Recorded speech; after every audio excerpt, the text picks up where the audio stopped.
오늘 하나님의 말씀도 시편입니다. 시편 16편 11절 말씀입니다.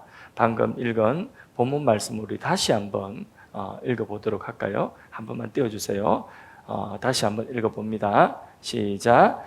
주께서 생명의 길을 내게 보이시리니 주의 앞에는 충만한 기쁨이 있고 주의 오른쪽에는 영원한 즐거움이 있나이다. 아멘. 주가 보이신 생명의 길, 이런 제목입니다. 원 제목은 제가 이렇게 지었습니다. 주가 보이신 생명의 길에서 충만한 기쁨, 영원한 즐거움을 누림으로 삶의 스트레스를 날려라. 좀 길죠? 그래서 좀 줄였어요.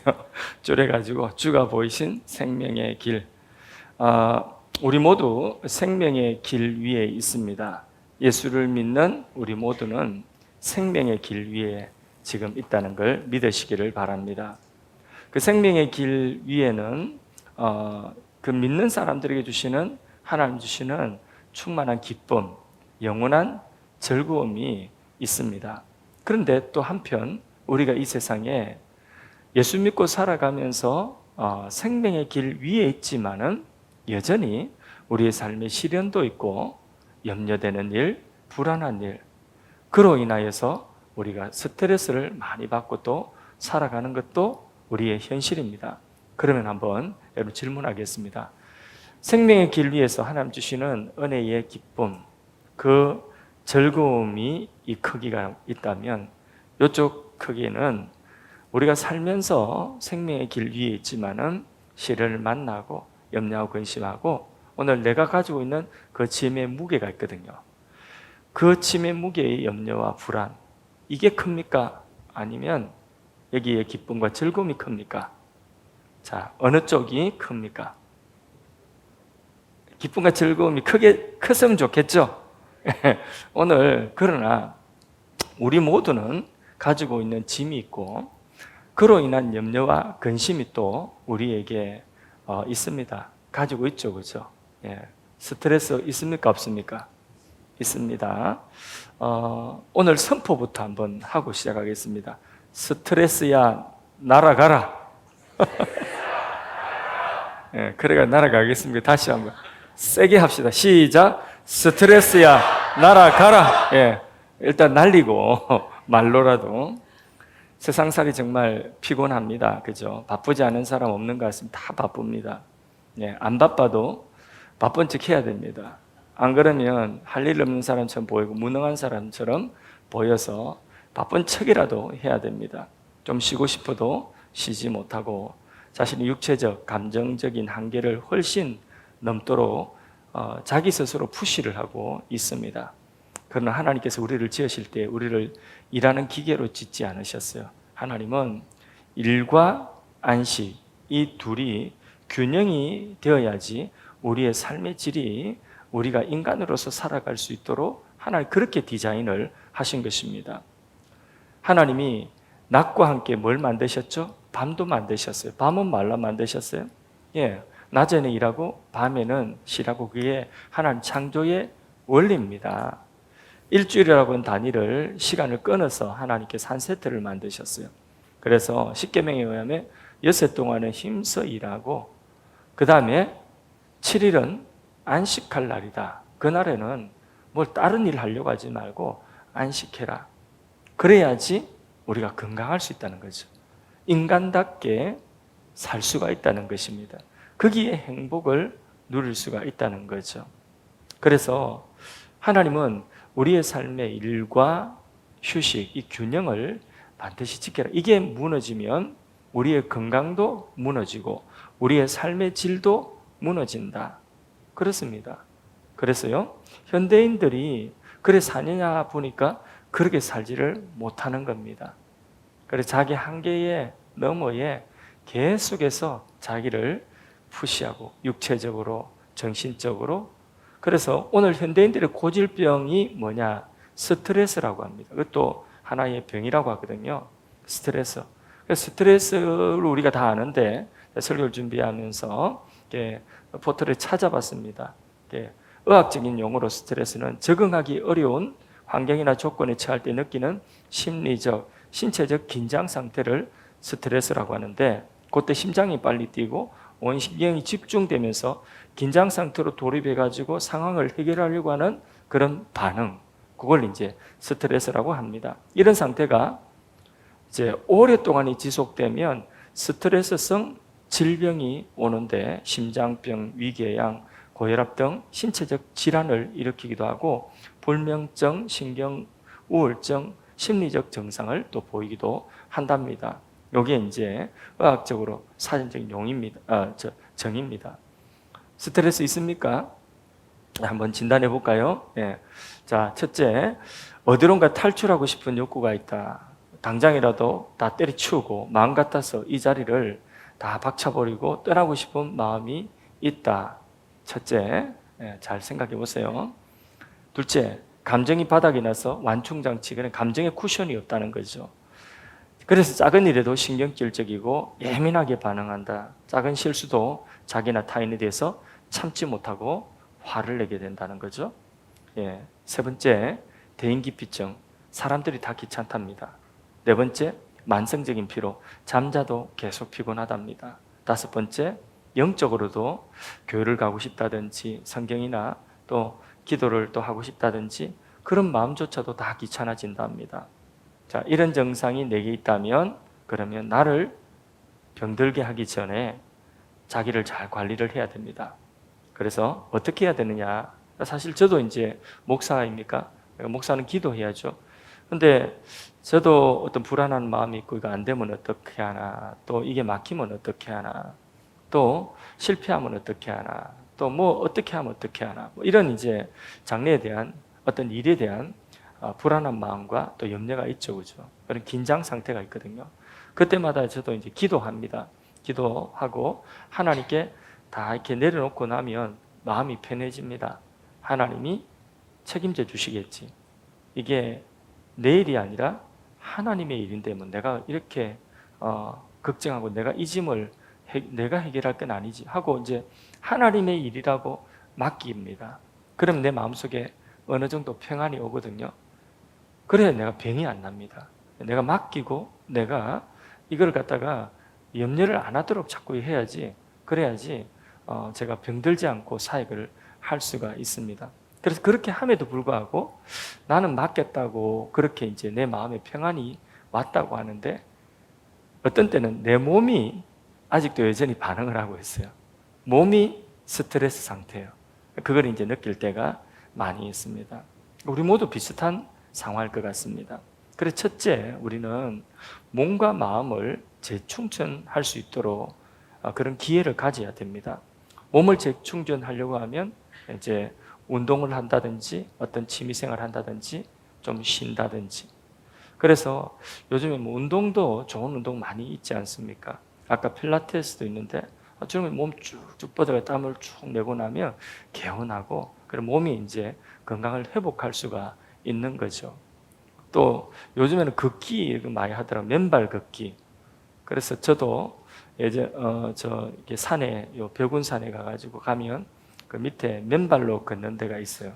그래서 거기서 기회 되는 대로 맨발로 이렇게 걷습니다. 예전 같으면 그 맨발로 거기 걷는 거 저는 상상도 하지 못하는데 그는 뭐 어디 아픈 사람들이나 또 그렇게 하는 줄 알았는데 요즘 제가 그렇게 하고 있어요. 신발을 벗고 왔다리 갔다리 이러면서 사실 그래 맨발로 걷다 보니까 땅을 딛고 맨발로 걷다 보니까 좋아지는 것 같아요.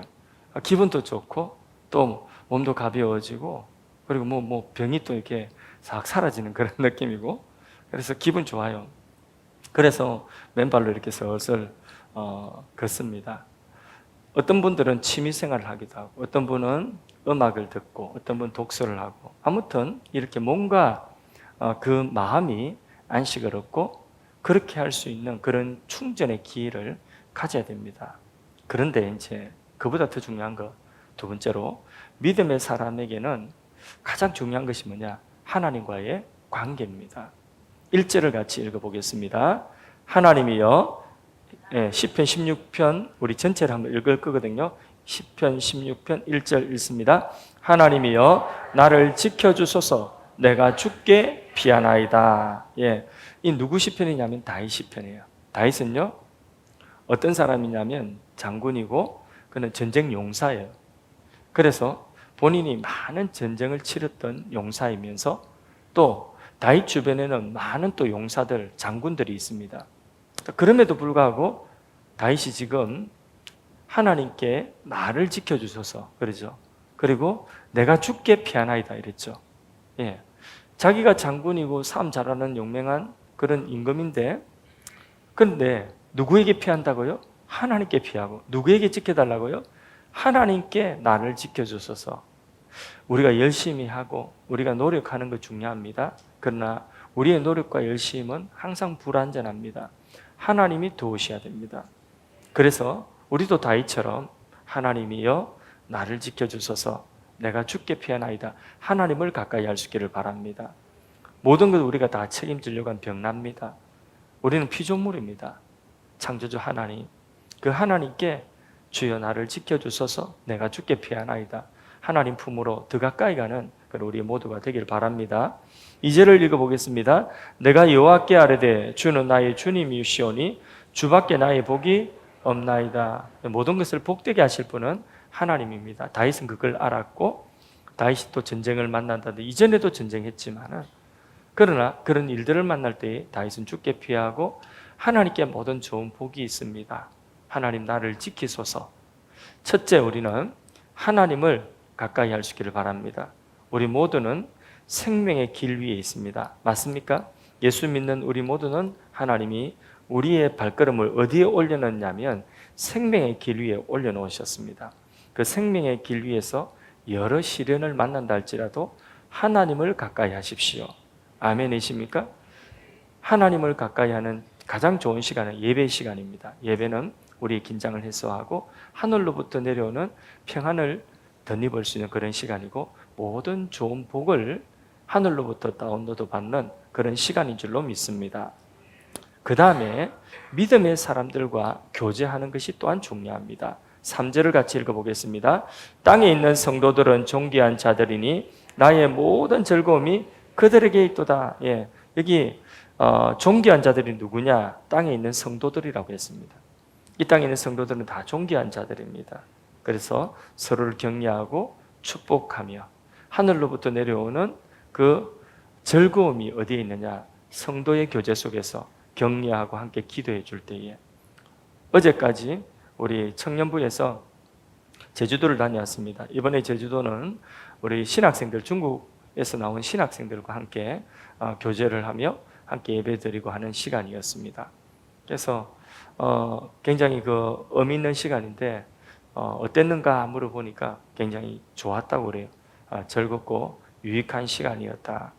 서로 말이 안 통하지만은 그러나 그 형제 자매들 속에서 하나님을 사모하고 사랑하는 그 마음을 보고 우리 형제들이, 우리 청년들이 또 마음속에 도전을 받고 또 그 형제 자매들, 그들은 한국에 나왔지만은 한국 사람들 별로 접할 길이 없고 한국 젊은이들과 별로 접할 길이 없어요. 그래서 한국 청년들은 도대체 어떤 모습일까? 한국 교회 청년들은 어떤 모습일까? 그렇게 했는데, 그런데 그런 궁금증을 가지고 있었다는 거죠. 그래서 이제 곧 이제 마치고 졸업을 하고 내년 되면 또 고향으로 다 돌아갈 텐데, 근데 처음으로 이제 한국 청년들과 같이 교제를 하는 그런 시간이어서 그 청년들은 또 그들 나름대로 굉장히 또 한국 청년들은 천사 같다. 그래서 뽀얗게 천사 같다. 너무 하얗다. 천사 같다. 그 친구들은 땀 흘리고 늘 이렇게 밭에서 일하고 하거든요. 쉬는 시간마다. 천사 같다. 뽀얗게 살결이 뽀얗고 천사 같다. 그러면서 마음도 깨끗하고 다 천사 같다. 서로 이제 격려가 되는 거죠.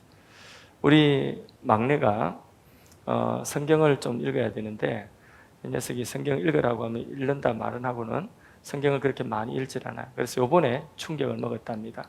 그래서 한국 청년들은 뽀얀데 네 성경도 뽀얗다.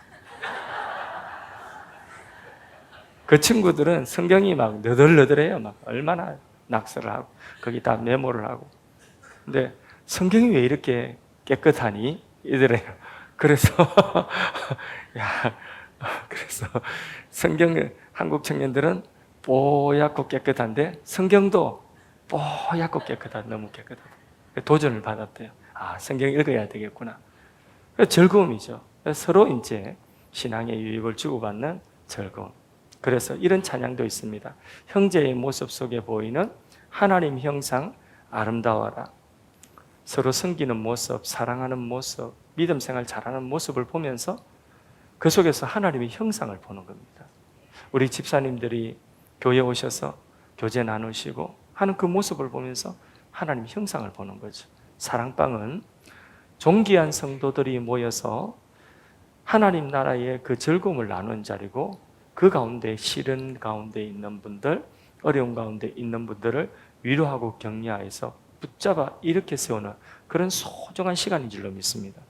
사랑방은 숙제하는 시간이 아닙니다. 사랑방 모임을 숙제처럼 생각하지 마시고 그 안에 성도의 진정한 즐거움을 맛보기 바랍니다. 만일 우리 사랑방이 모두 다 숙제하러 왔다 이런 얼굴이면 뭔가 개혁이 필요합니다. 그 사랑방 뒤집어 엎든지 아니면 그 사랑방 개혁이 필요합니다. 그래서 그 성도 안에 있는 즐거움, 그 안에 있는 하나님의 형상을 보고 즐거워하는 그런 은혜가 있기를 바랍니다. 우리 생명의 길 위에 형제 자매 안에 그 즐거움을 함께 누리면서 세상의 어려움을 우리는 함께 이겨나갈 수가 있는 것입니다. 그 다음에 생명의 길 위에서 우리가 시련을 만날 때에 우리 신앙이 곁길로 가면 안 됩니다. 한눈 다른 데 곁눈질하면 안 됩니다. 우리 신앙의 대상이 분명해야 됩니다. 4절을 읽어보겠습니다. 읽습니다. 다른 신들에게 예물을 드리는 자는 괴로움이 더할 것이라. 나는 그들이 드리는 피의 전제를 드리지 아니하며 내 입술로 그 이름도 부르지 아니하리로다. 아멘. 예. 목마르다고 바닷물을 품마시면 어떻게 되죠? 고통이 따릅니다. 해결되는 게 아니에요. 고통이 옵니다. 삶의 문제가 너무 답답해가지고 다른 신에게 달려가면 고통이 따라옵니다. 그걸 알아야 됩니다. 답답하다고 여러분 점치러 다니고, 우리 교인들 가운데, 우리 성도님들 가운데는 점치러 다니시는 분 없죠? 장난으로라도 점집에 가서 내 운수, 내 미래를 물어보지 마십시오. 거기 점 보지 마십시오. 점치러 가보신 분 혹시 계세요? 계세요? 예. 이제 가지 마세요. 절대 가지 마시고, 전에는 혹시 갔다 할지라도 회개하시고 이제 그런 데 가지 마세요. 또 누가 용하다 예언하는 기도, 그런 용하다 예언 기도 받으러 가지 마세요. 미신적인 거 따라가면 안 됩니다. 여기 우상 숭배자들은 피의 전제를 드린다고 해요. 무슨 이야기냐면 피의 전제.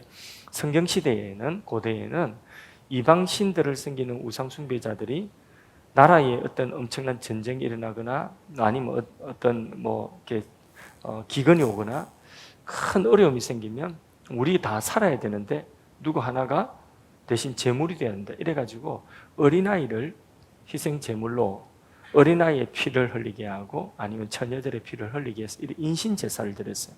이게 고대 시대의 우상숭배의 한 방편이었어요. 믿음의 사람들은 그래야 하면 안 된다는 거예요. 하나님은 인간의 죄를, 우리가 백성들이 죄를 지어서 하나님께 진노를 받아야 하는 그것을 누가 대신하게 했냐면 어린 양이 대신하게 했어요. 흠없는 어린 양, 염소, 사람 대신에 이 흠이 없는 짐승이 대신 피를 흘리게 하셨어요. 그런 하나님의 제사는 고대에도 어린 양의 피예요. 소의 피, 송아지의 피, 그거예요. 근데 그 어린 양의 피가 누구를 예표하는 거죠? 하나님의 독생자 예수 그리스도께서 우리의 죄와 우리의 고통과 저주를 대신하여서 담당하신 피 흘리심이에요. 그래서 그것으로 충분한 것입니다. 그래서 하나님은 다른 데 가서 점을 친다든지 아니면 또 다른 데가 아무리 어렵고 힘들어도 다른 데 가서 다른 대상에게 거기에 뭔가 해결을 얻으려면 그것을 가정히 여기신다. 하나님만이 복의 근원이 되십니다. 하나님만이 유일하신 하나님이십니다. 우리가 삶이 힘들 때에 우리는 생명의 길이 있고 바로 하나님만이 우리의 유일한 신앙의 대상이지 신앙에 자꾸 답답하다고 자꾸 곁눈질하면 안 됩니다.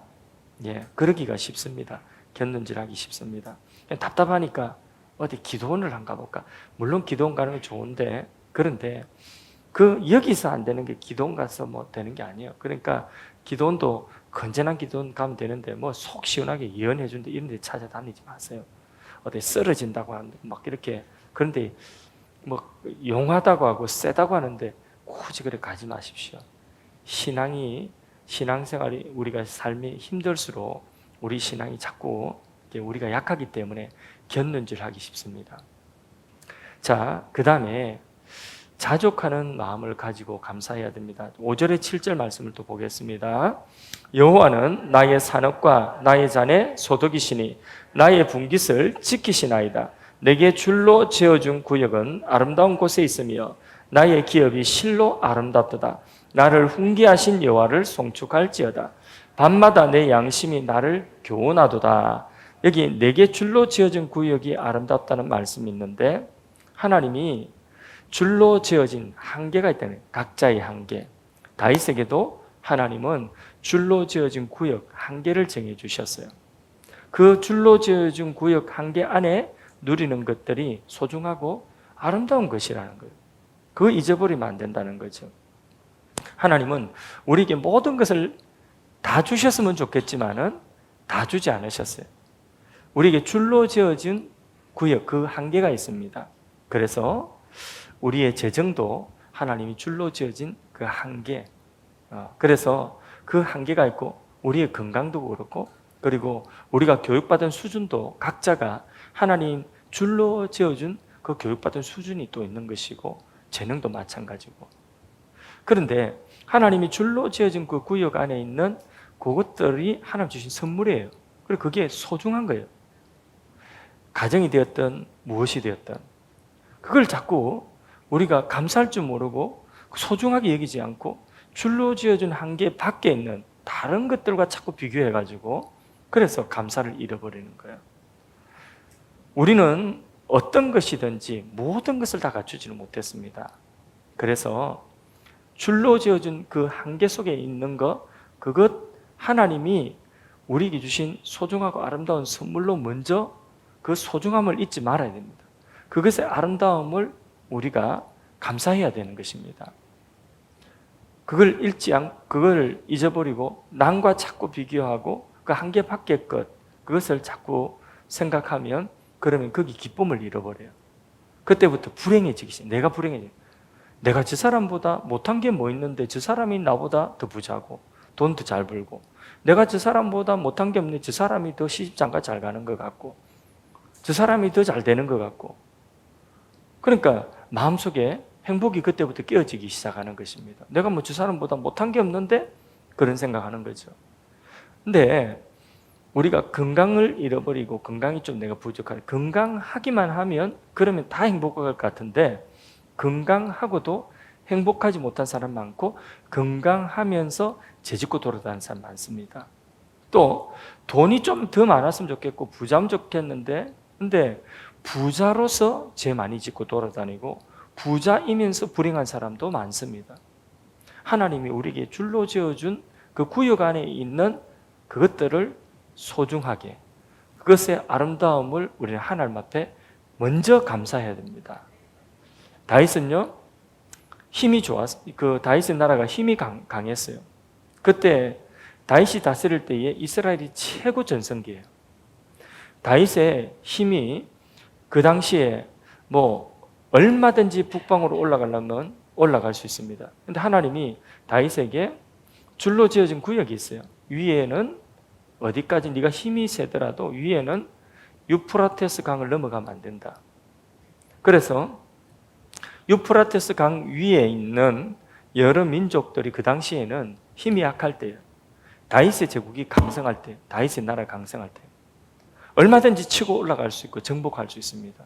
제국을 만들 수 있어요. 그런 욕심이 생길 수 있죠. 또 하나님이 아래로는 애굽 하수, 그러니까 이집트로 넘어가지 말라고 했어요. 그까지가 하나님 줄로 지어진 구역이에요. 그때 다윗의 통치 시절에는 이집트가 힘이 없었어요. 그래서 솔로몬, 그 아들 때 솔로몬 때에 이집트가 우리한테 꼼짝하지 못하도록 하기 위해서 뭘 데리고 왔냐면 이집트의 공주를 볼모로 데려가 왕비로 삼았어요. 그만큼 힘이 있었어요. 다윗 때는. 얼마든지 아래로 이집트로 아프리카로 내려가고 위로 저 위에까지 올라가서 제국을 만들 수 있는 그런 힘이 다윗에게 있었어요. 근데 하나님이 줄로 지어진 그 구역을 소중하게 아름답게 그 이상을 넘어가지 않았어요. 제국을 만드는 것이 하나님의 뜻이 아니라 이스라엘 민족을 제사장 나라, 열방의 축복의 통로로 세우는 것이 하나님의 목적이에요. 그걸 잊지 않았다는 거죠. 우리도 우리의 가정이라고 하는 울타리, 또 우리 자녀들, 하나님 주신 우리 줄로 지어진 구역 안에 있는 것들 다 소중하지 않습니까?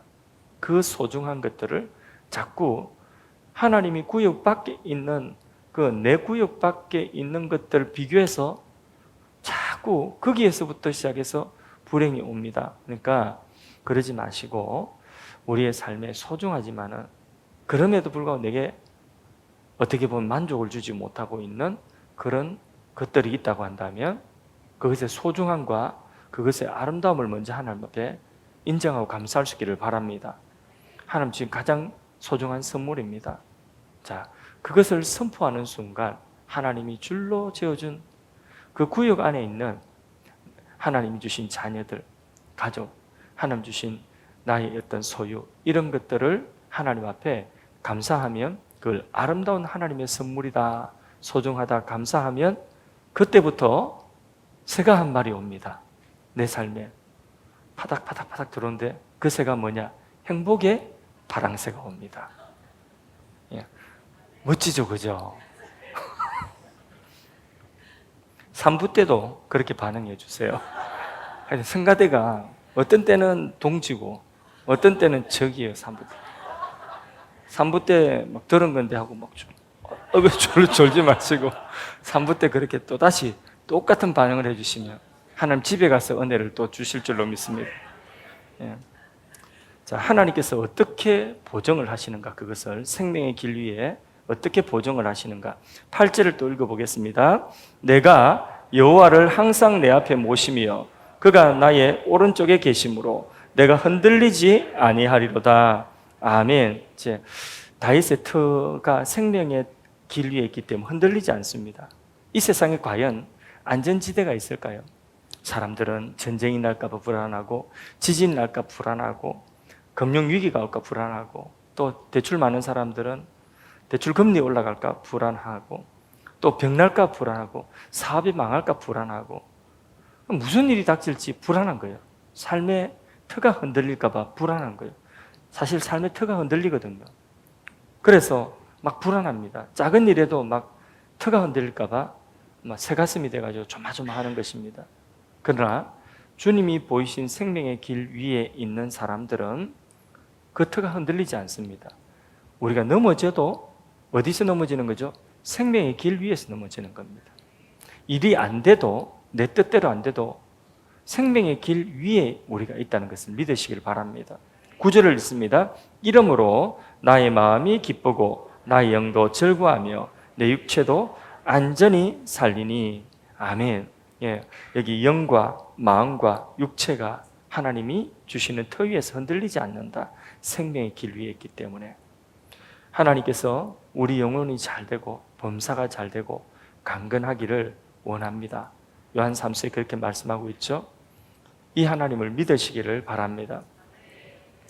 그래서 마지막으로 다윗이 주가 보이신 생명의 그 길 위에서 가장 확실한 만족과 즐거움은 무엇인지 우리에게 보여주고 있습니다. 10절과 11절 말씀입니다. 읽어보겠습니다. 이는 주께서 내 영혼을 소홀에 버리지 아니하시며 주의 거룩한 자를 멸망시키지 않으실 것이며. 잠깐 멈추세요. 우리 영혼을 소홀이라고 하는 것은 죽음이거든요. 예, 영원한 죽음, 지옥, 여기에 버려두지 아니하실 것이다. 주의 거룩한 자를 멸망시키지 않을 것이다. 멸망이라고 하는 여기 뭐냐, 이전의 개역 성경에는 주의 거룩한 자가 썩지 않음을 보게 돼요. 썩지 않을 것이라고 했어요. 썩지 않을 것. 그래서 시편 16편은요 메시아 예언시거든요. 메시아의 예언시인데 특별히 메시아가 부활할 것, 그 육체가 썩지 아니할 것을 예언하는 그리스도의 부활의 예언시입니다. 다윗이 하나님께 노래한 이 시편이 사실은 예수님의 예언시고, 그리고 예수님의 그 육체가 죽음, 소울에 빠져서 영원히 그렇게 살아나지 못하고 죽음 속에 있지 않고 부활하실 것을 예언하는 그런 시편입니다. 그래서 부활을 보증하고 있는 거예요. 11절 말씀도 읽습니다. 주께서 생명의 길을 내게 보이시리니 주의 앞에는 충만한 기쁨이 있고 주의 오른쪽에는 영원한 즐거움이 있나이다. 아멘. 예. 여기 영적인 만족의 클라이막스는 뭐냐 하면, 자, 영원한 천국이라는 거죠. 영원한 천국. 그 육체가 썩지 않는, 그 육체가 부활하는, 그러니까 천국과 부활이 바로 뭐냐 하면, 바로 생명의 길 위에 있는 자에게 하나님이 보증하시는 축복의 클라이막스다. 이 땅이 끝나고 그 터가 흔들리고 이 땅에 소망을 두고 살아갔던 사람들, 이 땅에 돈의 소망을 두고 이 땅에 어떤 것에 소망을 두고 살았던 사람들은 이 땅이 끝날 때에, 그때에는 어떤 마음이 들까요? 야, 큰일 났구나. 야, 큰일 났구나. 절망이죠. 그리고 그들은 허물을 경험하게 될 것입니다. 뭐 남는 게 없으니까. 그러나 성도는 영원한 하나님 나라 천국이 있고 부활이 있습니다. 믿으시기를 바랍니다. 그 나라에 오늘 우리가 이 땅 위에 살다가 생명의 길 위에 살다가 우리의 생명 다하는 날, 눈 감고 눈 다시 뜰 때에 우리는 영원하신 하나님의 품에 안겨 있을 것이고, 바로 그것은 천국일 것이고, 그곳에서 우리는 영원한 생명을 얻되 우리의 육체에 썩지 않은 부활의 몸을 입게 될 것입니다. 나는 부활이요 생명이니 나를 믿는 자는 죽어도 살겠고 무릇 살아서 나를 믿는 자는 영원히 죽지 아니하리라. 이것을 너희가 믿느냐? 아멘. 할렐루야. 말씀을 맺습니다. 우리가 주 예수를 믿고 예수 믿는 사람들을 하나님께서는 어느 길 위에 옮겨 놓으시냐면 생명의 길 위에 옮겨 놓으셨습니다. 믿으십시오. 그러나 생명의 길 위에 있다 할지라도 우리는 이 땅을 살아가는 동안에는 연약한 육체를 가지고 살아가고 우리 마음도 약합니다. 그렇기 때문에 질그릇 같은 우리이기 때문에 세상에 어려운 일을 닥치면, 시련이 닥치면 우리는 힘들어합니다. 불안해합니다. 긴장합니다. 또 세상 사람들과 똑같이 스트레스를 받습니다. 그 스트레스가 오래돼 보십시오. 그러면 그게 병이 되기도 하는 것입니다. 그러나 우리가 병이 날 정도로 염려하고 불안해하고 그렇게 할 필요가 없습니다. 우리의 지금 터는 생명의 길 위에 우리가 있다는 것입니다. 그래서 아까도 말씀드렸듯이 요거 한 가지 기억하십시오. 우리가 넘어지도 어디에서 넘어진다고요? 생명의 길 위에서 넘어집니다. 사업이 망해도 내 뜻대로 안 돼도 우리는 생명의 길 위에서 사업이 망하는 것입니다. 우리가 시험에 떨어져도 우리는 어디에서 시험이 떨어지는 거죠? 생명의 길 위에서 떨어지는 것입니다. 그 생명의 길 위에서 당하는 모든 시련은 다 결국은 뭘로 귀결될까요? 생명으로 귀결되고 생명으로 환원됩니다. 그래서 그 시련이 우리에게 있어서 우리를 연단하고 우리를 더욱더 온전케 하고 그리고 정금같이 나오게 하고 그 시련이 우리를 더욱더 하나님께로 가까이 가게 하고 우리 소망을 땅에 두는 것이 아니라 하늘에 두게 하는 그런 시련이 되게 되는 것입니다. 할렐루야. 너무 힘들면 좀 쉬십시오. 제가 늘 하는 이야기죠. 너무 힘들면 힘들게 그렇게 감사와 기쁨을 잃어버릴 정도로 교회에서도 그렇게 사역할 필요 없다. 힘들면 좀 쉬고 그렇다고 계속 쭉 쉬는 것이 아니라 한 달 쉬고 회복되면 한 달 만에 회복하시고, 그래서 힘들면 좀 쉬시고, 그러나 그냥 쉬는 것이 아니라 하나님을 더 가까이 하는 것입니다. 하나님이 아닌 다른 것을 찾으면 안 됩니다. 믿음의 사람들과 함께 기도하며 기왕이면 그 안에 즐거움을 회복할 수 있기를 바랍니다. 하나님 내게 줄로 꺼준 선물에 자족하며 감사하십시오. 아니, 우리 자녀와 다른 자녀 자꾸 비교하지 마시고 하나님 주신 그 소중하고 귀한 그 자녀를 하나님이 아름다운 선물로 주시다 아름답다고 그렇게 선포하십시오. 그러면 새가 한 마리, 어떤 새가 날아온다고요? 예, 파랑새가 날아옵니다. 이 땅의 것은 잠깐이고 영원한 생명, 천국과 부활을 확신하십시오. 이 진리를 생각하면서 내가 생명의 길 위에 있지, 어디까지 생각해야 되고 어디까지 내면화시켜야 되냐면 생각에서 내면화시키되 어디까지요? 이번 한 주간 그렇게 생각하십시오. 자꾸 생각하고 책임질 하십시오. 어디까지?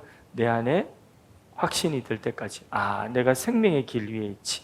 확신이 들 때까지, 평안이 올 때까지, 기쁨과 즐거움이 내 안에서 샘솟을 때까지 한번 이 진리의 말씀을 묵상해 보시기를 바랍니다.